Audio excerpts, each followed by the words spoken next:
hair. And of course, oh, parang ako na-suffocate kanina na to the point that kasi parang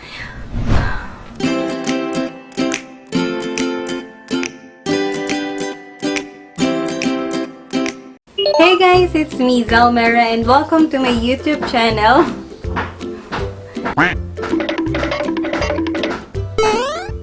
May nagpupok-pok.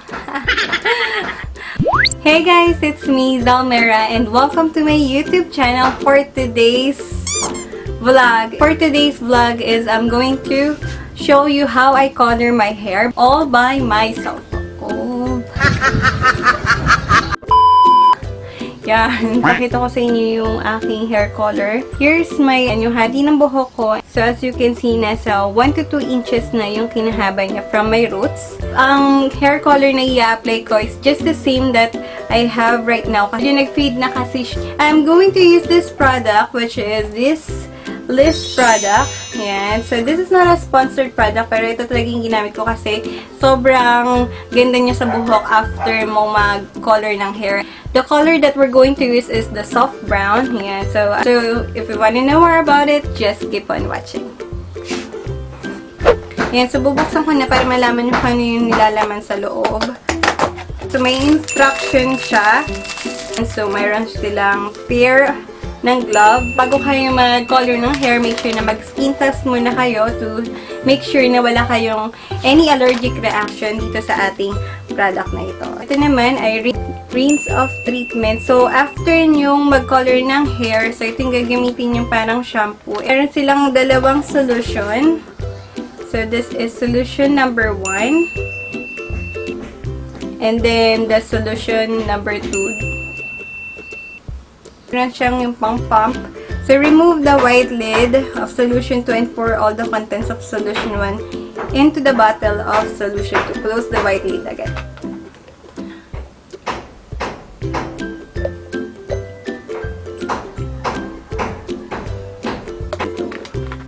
One, 2, 3, 4. Kasama itong ganito, pump-pump. So, tatanggalin natin yung takip. Palitan natin siya nito. So, let's try it na.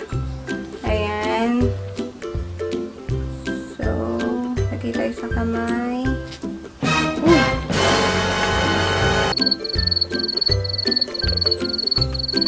Hindi pala siya pinapump. Na-prank tayo doon. Nakalimutan ko. Pinipisil nga lang pala to. Ayan, so ganyan siya. Tapos, may foam. Pisil pala siya, guys. Hindi siya pinapong. Nabotlogs tayo dun, ha. Lalagay natin sa ibabaw. Yung amoy niya is just like katulad lang sa mga salon. So, make sure lang, guys, na siyempre dito muna sa ibabaw muna, tapos sa section ng hair. And of course, so, make sure lang guys na syempre yung t-shirt nyo is yung hindi nyo na ginagamit or color black.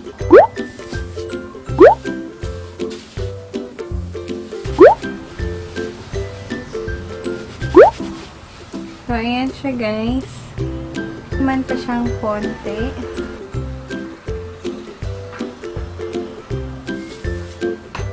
So, mag-wait tayo na for about 20 to 30 minutes and then we're going to wash it off using this rinse. Ayan, yung pang-rinse nila at rinse treatment.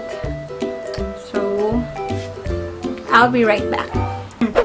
Hey guys, I'm back. So, ito na nga guys. Ito na yung result ng ating pagko-color.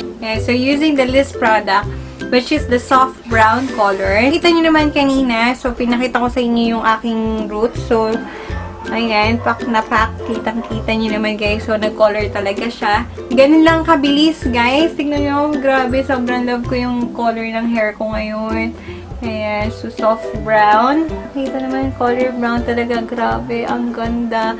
So, sobrang dali lang talaga mag-color using the Liese Bubble Hair Color. So, super nagustuhan ko talaga. Kasi, tignan nyo naman guys, ako lang mag-isa talaga yung nag-color ng hair ko. So, very convenient and easy to use. Talagang pantay yung pagkaka-color, diba?